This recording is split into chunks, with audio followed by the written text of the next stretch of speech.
The Joe Rogan Experience. I was nervous when friends say, I got a new show, you're like, oh, I got to watch this shit. Because so many times you watch your friend's show and it's not good. Your show is fucking good. It's a real solid sitcom. So thank you. Bravo. And right out of the gate, it's solid. You know, sitcoms take years to get their legs, at least a few episodes. But right out of the gate, your show is very solid. I wish you knew how hard it was for me to text you to ask you to watch it. I typed the text and I was like, oh, I can't. Because I know how honest you are. And then when I was like, it took me months. And I was like, but I gotta ask him. Because I was like, if Joe like it, then I feel like it was a solid foundation. And I was like, if I could just, because I got Ari to watch it. He's like, it's really good. And I was like, I just want to see if Joe will watch it. And I know how fucking busy you are. And when I sent the text, and I was like, oh my God, he's not gonna watch it. And when I hit you back, hey, and he was like, I'm in the Mediterranean, whatever the fuck that word you use. You somewhere where birds don't have wings, but they still fly. You was on vacation. Where was I? Somewhere rich people go. Birds don't have wings, but they still fly? What kind of riddle is this? What the fuck? It's called a crackhead. That's the solve the riddle. Birds don't have wings, they still fly? I just imagine that's where you was at. I can't. Some heavenly place. I can't I was on afford to go. vacation. You was on vacation. Oh, I think you said you was in the Mediterranean. I'm fucking up the word. Probably the Caribbean.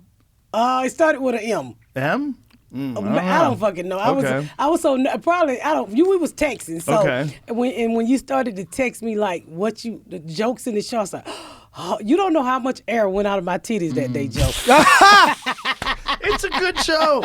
I'm very happy. It's a good show. I'm very happy. It's rock solid. It really is. We worked our ass off to get it. Surely did. It was so hard with a comedy because to me, comedy is so rehashed, and I feel like Hollywood is so out of ideas. That's why we getting all these fucking reboots that.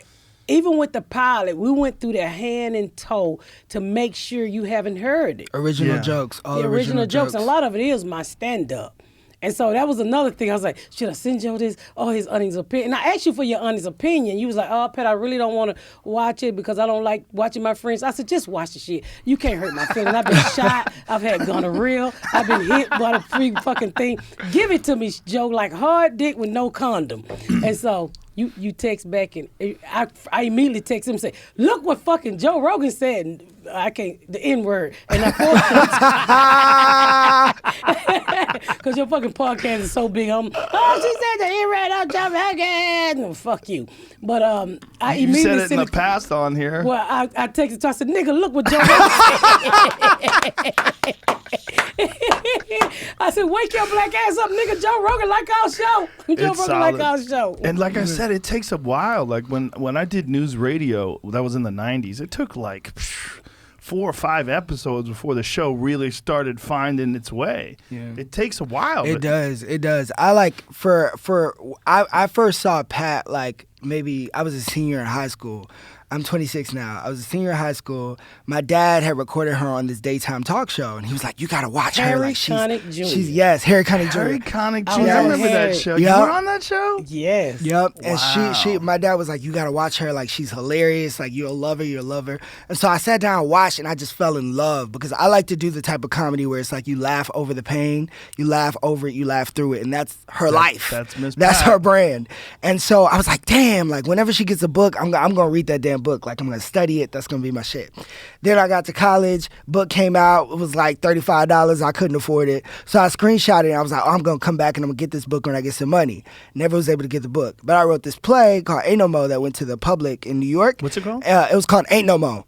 And it was at the Public Theater, and Lee Daniels saw it, and after he saw it, he was like, hey, we're trying to do a TV show for this comedian. Her name is Miss Pat, but we don't really have a concept. Nobody really knows what they want to do, so can you just read her book and see if you can come up with a concept for a show? And I was just happy to get the damn book, but I read it, and I just fell in love, and I immediately saw this sitcom in my head, because I'm a big fan of like old school sitcoms, like All in the Family, The Jeffersons, Good Times, with a live studio audience.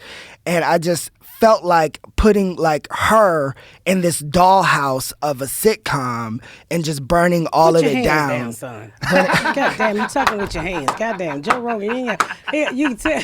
That's how I talk. He's expressing I'm a himself. homosexual. We talk with our hands. He's Put your expressing goddamn himself. hands down. Now you out here trying to Let get him men's on the express slide. himself. Is that what he's doing? Yeah, he can throw With it the out. hands? That's what I guess it's a mating call. How do you get men with your It's a mating call. Dick. Just moving Dick. You didn't say dick.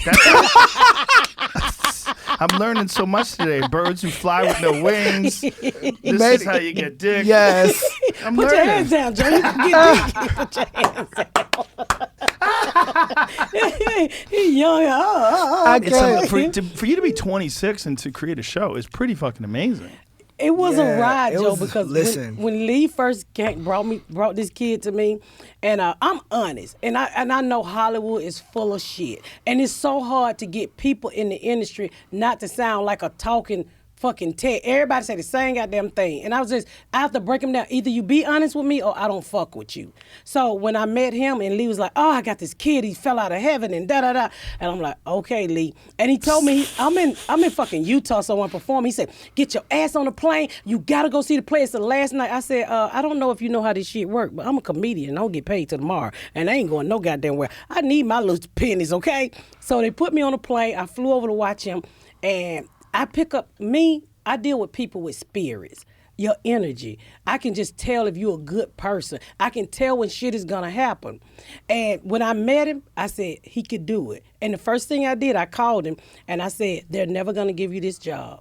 He said, "But Lee said they're gonna hire me." I said, "No, they're not." He said, "Why you say that?" I said, "Because you ain't never did shit, and they don't understand.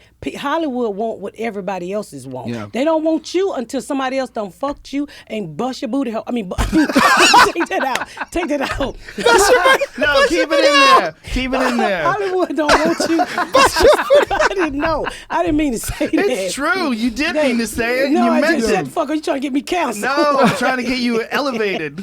They don't want you until somebody else done bust you in. It's true. And, It's and true. as soon, now he got all kind of interviews, but I sat Right. him down and I said, they're gonna take you to fancy dinners and try to blow your fucking mind. I said, if you listen to a real nigga like me, we can do this. I said, now I'm gonna be honest with you. Lee is busting his ass to get this job for you. I said, but while Lee is busting his ass to get you this job, let me show you how to get this job. He said, what I got to do? I said, let's write a pilot behind these motherfuckers' back.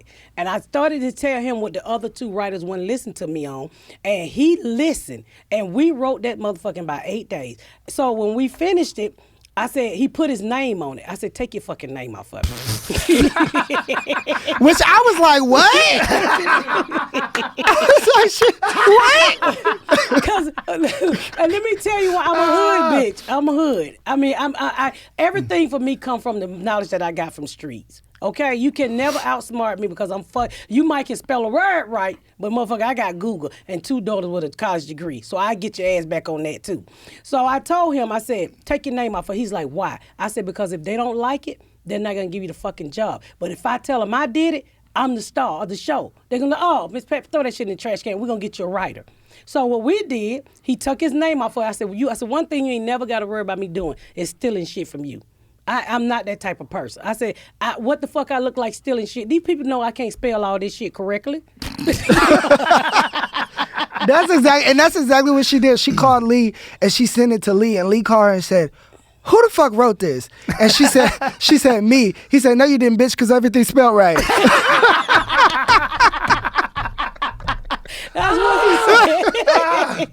And I said, and that's when I said, me and Jordan wrote. And you want to hear something so crazy? So this kid just graduated college, right? And Lee was like, just drop out of college. You're going to be a famous. I said, don't you drop out of fucking college. So I asked him, I said, do you have final draft? He was like, no, he's poor as fuck. He said, I don't have final draft. I said, nigga, take my credit card. Take my debit card. Go buy you some grocery and buy final draft. All while Imagine had me interviewing writers, Joe. Me and him, I said, Yep. right, nigga, right. They got me another interview. Right, nigga, right. Yeah, yeah. But like, what's funny though, is that like she like it was something I was talking about this yesterday. I was like, it takes a lot to earn Pat's trust in that sense, because she was literally, it was like she was entrusting me with her comedy and her story, and so like it was funny where like I would write a draft of something and I would send it over to her, and she would read it. She'd be like, "Nigga, why you got me cussing?" I said, because that's how you talk. She said, "Nigga, I don't motherfucking talk like that. Take that shit out." I said, "No, that's how you talk." And I was like, we have to do a new kind of sitcom. I wanted to do something where it's like you could just be yourself. You know, because you look at all those old shows, you look at Sanford and Son with Red Fox, or even the Richard Pryor show that he had for like 3 seconds. And it's like, imagine if he was just allowed to be himself. Right. That show would have lasted forever. You know what I mean? Sanford and Son, Red Fox got as close as you can get on a network television show to being Red Fox. Yep, exactly. About as close as you can get. Exactly. But they don't do those anymore. They scared. And when he came to me and he said, well, actually, after we wrote the pilot, they immediately gave him a job. After we wrote the pilot, they was like, this kid can write. And I told him, I said, see, I know what the fuck I'm talking about. Because Hollywood is so strict, they scared to step outside the box. They're going to give you the same old bullshit. We need a black writer. Well, that black writer might not understand what the fuck Miss Pat trying to do. And I went through a few that did not understand what I was trying to do. With him, I took him and I said, if you just listen, we can create something. Just listen to these stories. I just need you to put the shit in the right form. And he did. And he got the fucking job. Watch the entire episode for free only on Spotify.